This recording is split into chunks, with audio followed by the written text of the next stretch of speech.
த்ரிஷாவை நான் பாராட்டணும்னு நினச்சேன். இந்த நேரத்தில் இவ்வளவு கசப்பான விஷயங்களுக்கு அப்புறமேலேயும் ஒரு திரைப்பட நட்சத்திரம் இது எல்லாத்தையும் மீறி தன்னுடைய உடல் தானம் பண்ணுறதுக்காக முன் வந்திருக்கிற த்ரிஷாவுக்கு என்னுடைய மனப்பூர்வமான வாழ்த்துக்களும் பாராட்டுக்களும். இப்படி தான் நான் நினைக்கிறது. ஒவ்வொரு பெண்ணுமே ஒரு பெண்ணுக்குமே ஒரு சிறப்பு ஒன்று இருக்குது. நம்மளுடைய வாழ்க்கையிலேருந்து நம்மளே கற்றுக்கிற ஒரு பாடம்.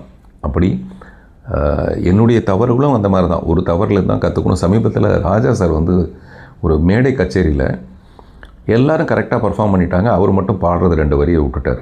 அப்புறம் அவர் சொல்கிறாரு, இந்த மேடையில் தப்பு செய்கிறதும் வாழ்க்கையில் தப்பு செய்கிறதும் ஒரே மாதிரி தான், அதை ரீவைண்ட் பண்ணவே முடியாது.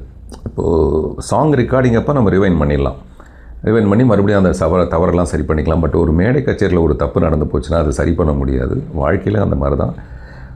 அந்த தப்பை சரி பண்ண முடியாது. மறுபடியும் ஒரு தப்பு நடக்காமல் இருக்கிறதுக்கு நம்ம பார்த்துக்கலாம். அதனால் Arabian garden seafood restaurant, where taste meets elegance.